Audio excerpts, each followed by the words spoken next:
People always say the eyes are the window to the soul. But I'll tell you something, honey. Nobody ever looks at the hands. Nobody ever stops long enough to really look at the hands of an old woman sitting alone. And that was exactly what I was counting on. For 31 years I sat at that same table. 31 years of Sundays, and in all that time, only one person ever looked down. Only one person ever asked. And when he did, well, everything changed for both of us. My name is Eleanor May Whitfield.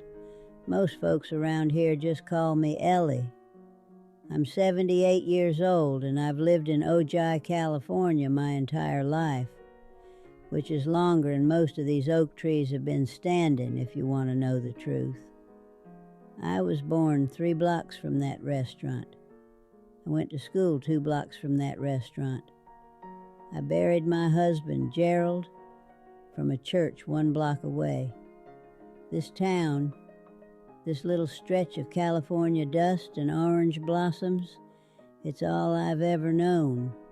And Della's Diner, that place knows more about me than most people ever will. Every Sunday for 31 years, I walked through that door at exactly 12:15 in the afternoon, rain or shine.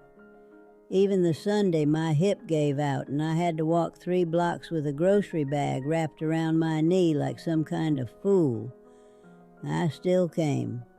I always ordered the same thing: black coffee, no cream, no sugar, just black coffee and a corner booth by the window that faced Eucalyptus Street, the window that faced the door of the old community shelter 2 blocks down.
He was 61 years old, healthy as a horse, everyone said, gone in 40 minutes. I remember standing in the hospital hallway in my bathrobe. I hadn't even changed, there wasn't time. And a nurse handed me his wedding ring in a small plastic bag. That was the moment I understood what real loneliness felt like. Not the loneliness of being alone in a room, the loneliness of the world suddenly being a different size than you remembered it. Thomas moved to San Francisco 12 years ago. Good job, nice apartment, a wife named Candace who sends Christmas cards with a photo of their dog on them. Patricia lives in Phoenix. She calls on my birthday, usually. I don't say this to make you feel sorry for me. I say it because I want you to understand something important. Being abandoned doesn't always look like a door slamming in your face. Sometimes it looks like a slow drift, like a boat that doesn't leave the dock all at once. It just loosens, inch by inch, until one day you look up and the water between you is too wide to swim. The first Sunday I came to Della's after Gerald passed, I didn't have a plan. I just needed somewhere warm that wasn't my house. My house felt enormous after he was gone. All those rooms, all that quiet. I sat down at table 7. I don't know why that table exactly. Something about the light, maybe. Something about being able to watch the street. And I ordered black coffee, and I sat there for 2 hours, and nobody bothered me. And I thought, I can do this. I can come here on Sundays, and I can be around people without having to explain myself to anybody. And that's what I did. Sunday after Sunday after Sunday.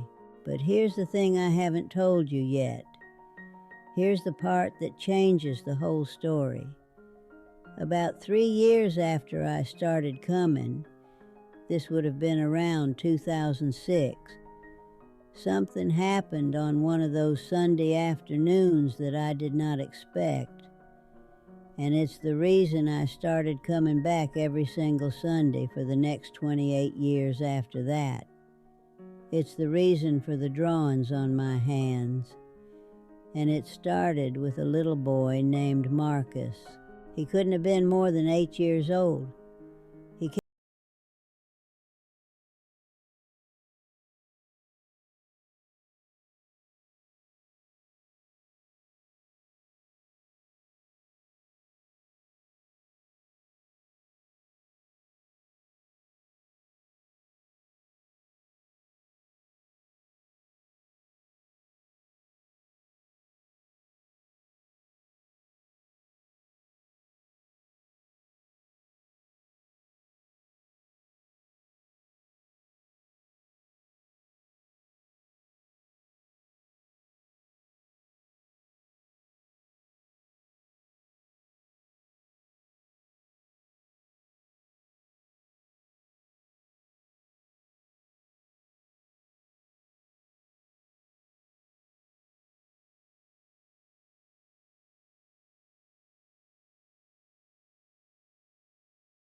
His name was Marcus Delane.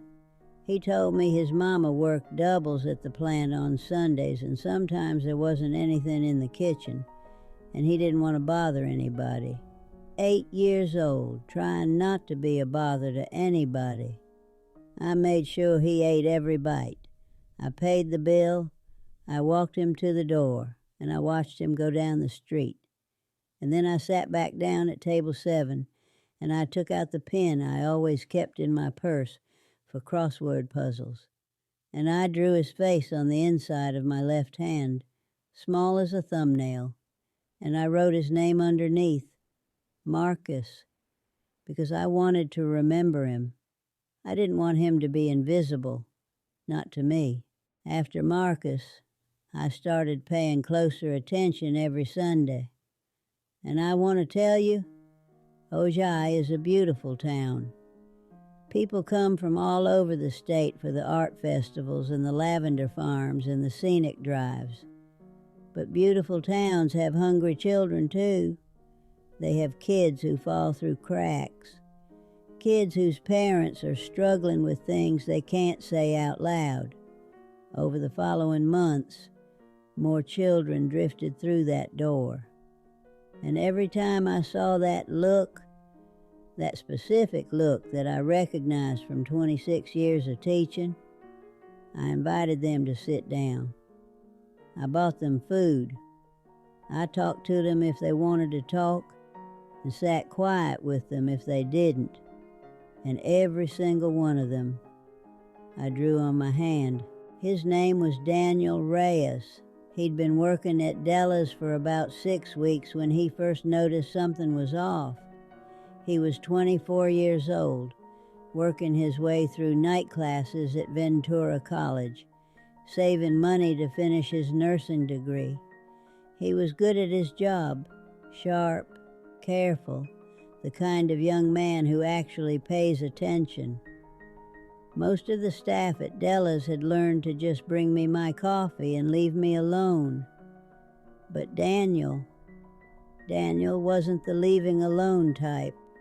The first time he saw my hands, really saw them, I pulled them under the napkin so fast I nearly knocked the coffee over. I always did that. It had become a habit after years of people either staring or asking questions I wasn't ready to answer.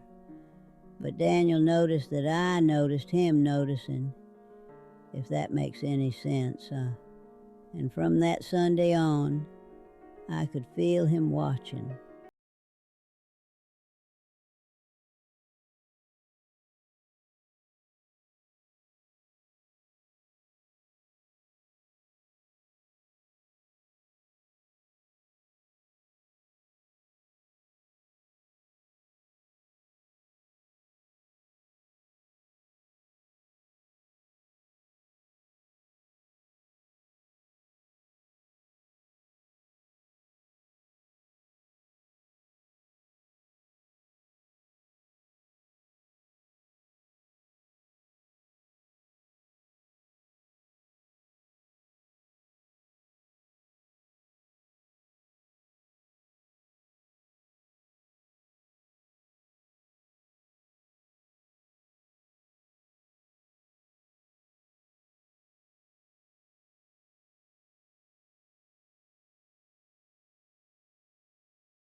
Completely still, not frightened, not disgusted, still.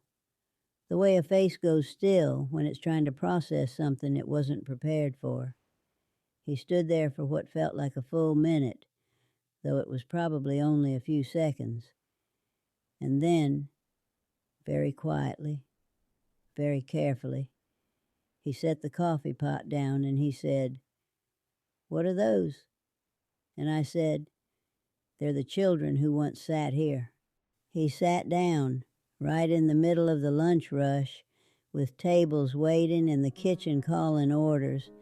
That young man sat down across from me and looked at me like I was a puzzle he genuinely wanted to solve. His manager, a woman named Rhonda who'd worked there 15 years, shot him a look from across the room that should have turned him to stone. He didn't notice, or didn't care. He said, "How many faces are there?" And I said, "Right now, 43. And his eyes went wide. And he said very slowly, "How long have you been doing this?" And I said, 31 years. I watched him when he got up. He was distracted the rest of that afternoon. I could tell. He kept looking over at me while he worked, with this expression I can only describe as solving, like a man working out an equation in his head while his hands did something else. And then, around 3 o'clock, when the rush had settled, I saw him stop in front of the old photos on the wall. Those photographs had been hanging there since before the current owner, a man named Phil, had bought the place in 1998. Some of them went back to the late 70s, and Daniel stood in front of them with his hands on his hips, and I watched the exact moment he saw it. There I was, in a photograph from 1996, sitting at table 7 with a little girl I remembered. Her name was Destiny.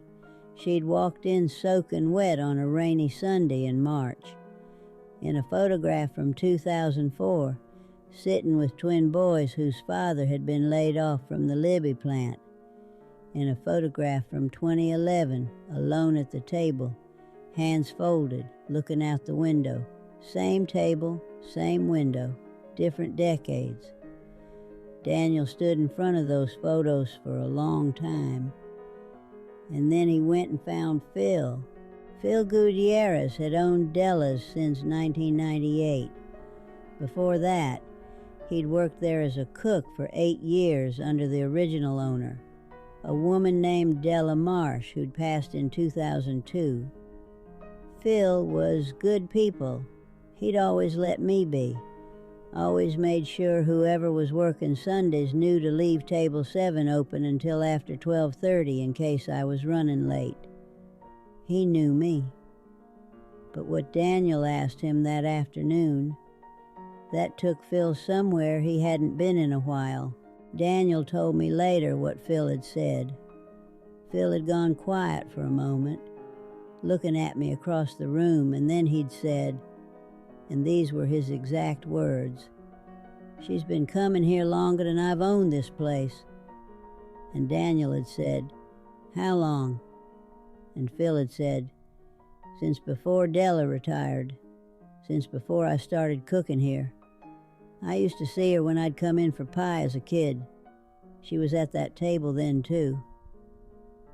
And Daniel stood there, doing the math in his head, because that would mean I'd been coming to that restaurant since the early 1980s, which is exactly right, which is exactly true.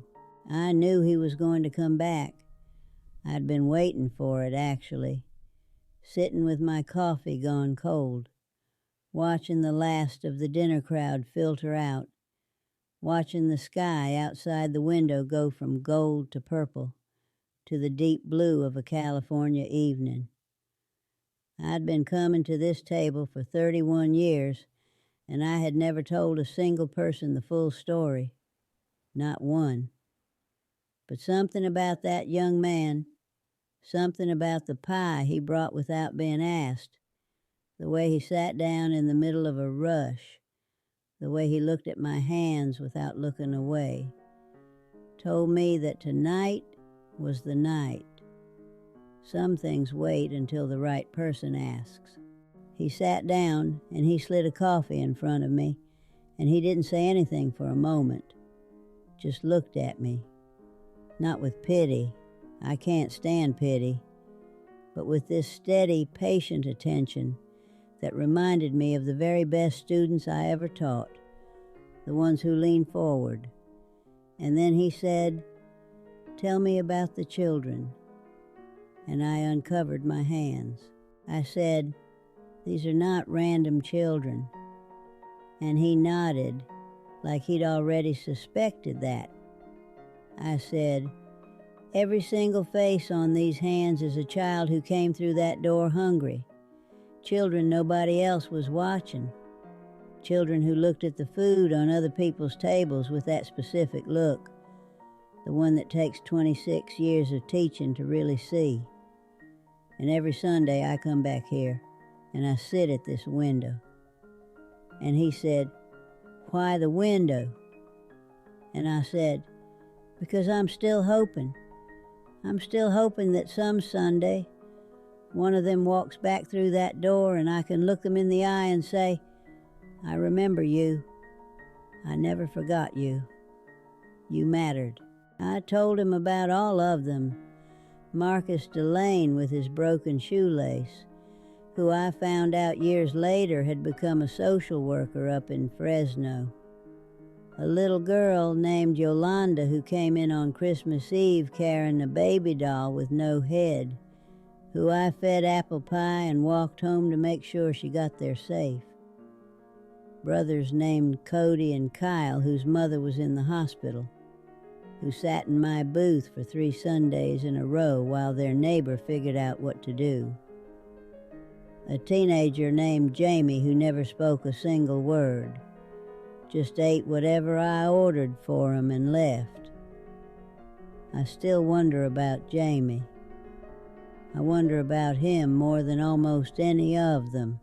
He'd been quiet for a long time, just listening, and I'd been talking, really talking, maybe for the first time in years, and it felt like something loosening in my chest, like a window being opened in a room that had been shut up too long. And then Daniel went very still. His eyes had stopped moving across my hands. They were fixed on one specific drawing, right there on my right knuckle, the first knuckle of my index finger.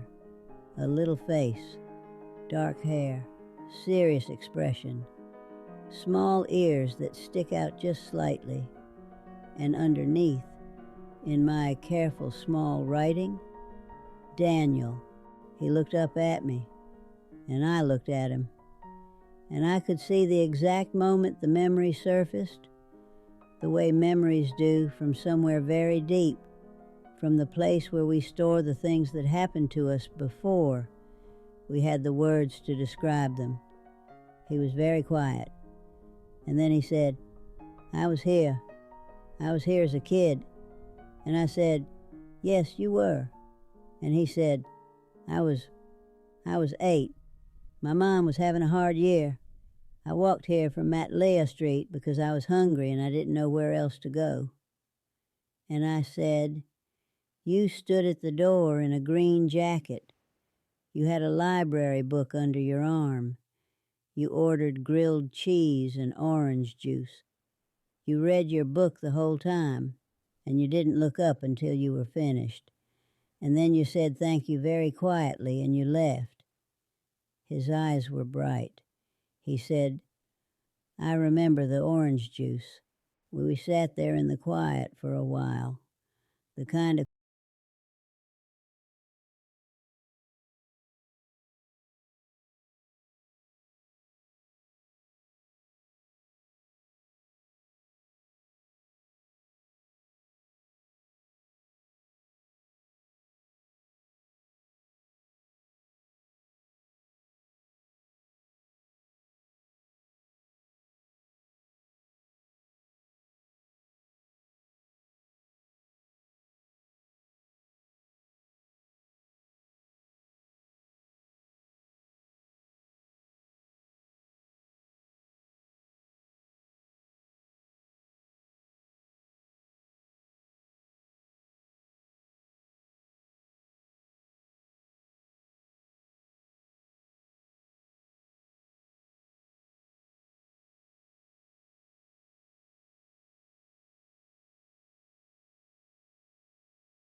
paper.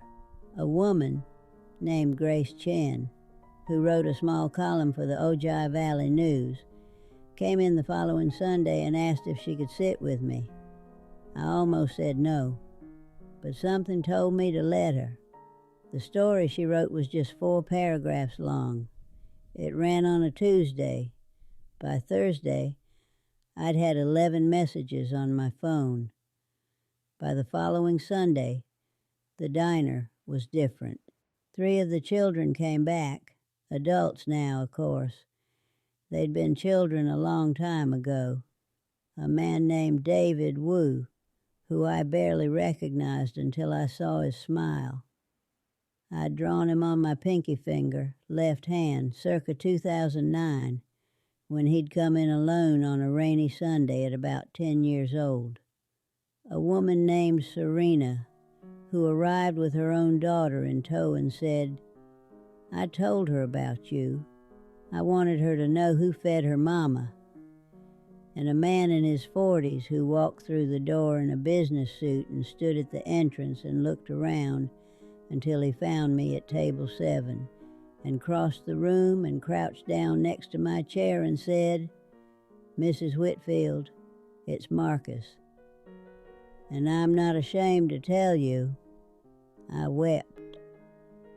I wept right there at table 7 for the first time in 31 years of Sundays. Marcus was a social worker in Fresno, just like I'd heard. He'd built a whole career out of finding the children nobody was looking at. He said he thought about that Sunday afternoon his whole life. He said he thought about a woman who lied about having too much food so he wouldn't have to feel like charity.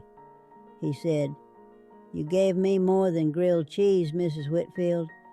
You gave me the idea that somebody would always notice, that it was worth being noticed." And I told him what I'd never told anyone. "Marcus, every single Sunday for 20 years after you left, I looked out that window hoping you'd come back. Not because I needed anything from you, just so I could tell you, you turned out wonderful. I wanted you to know someone was watching for you." He was quiet for a moment, and then he said, "I'm here now." And I said, "Yes, you are." The town started something after that. Phil set up a little fund, just a small thing, nothing fancy, for anyone who wanted to contribute a meal for a child who came in hungry on a Sunday. The Ojai Valley elementary teachers started passing the word along quietly to families who might need it. Daniel organized the whole thing. He did it between night classes and double shifts, with that same steady attention he brought to everything. He called it Table 7. I told him it was too much. He said, "You did this alone for 31 years, Mrs. Whitfield. You don't have to do it alone anymore. I've been thinking a lot lately about what it means to be seen, really seen. Not admired or celebrated, just genuinely, quietly noticed. I spent 31 years at that table believing that what I was doing was invisible, that I was just an old woman with ink on her hands, sitting alone at a window watching a street. And maybe I was. But here's what I know now. At 78 years old, after a life of teaching and loving and losing and sitting at table 7 with my black coffee and my little ink faces, invisibility is never the whole story. Every one of those children I drew on my hands, every single one, they carried something away from that table. I know that now. Maybe it was just the memory of warm food. Maybe it was something more. Maybe it was just the knowledge that a stranger looked at them and thought, "You matter. You're worth drawing. You're worth remembering." We are all of us hungry for something, and we are all of us, at some point in our lives, standing at the door of a restaurant, wondering if anyone inside will look up and say, "You're with me." My name is Eleanor May Whitfield. I'm 78 years old. I have 43 faces on my hands and room for more. And every Sunday, I sit at table 7 and I watch the door, because you never know who might walk through it. You never know whose face you haven't drawn yet. And if that young person is you, if you're standing at a door somewhere, hungry and hoping that someone will notice, I want you to know something. I see you. I already see you. Come and sit down. If my story touched your heart, please like this video and share it with someone who still believes family should never be forgotten. And if you'd like to hear another story about family, regret, and second chances, click the video on your screen right now.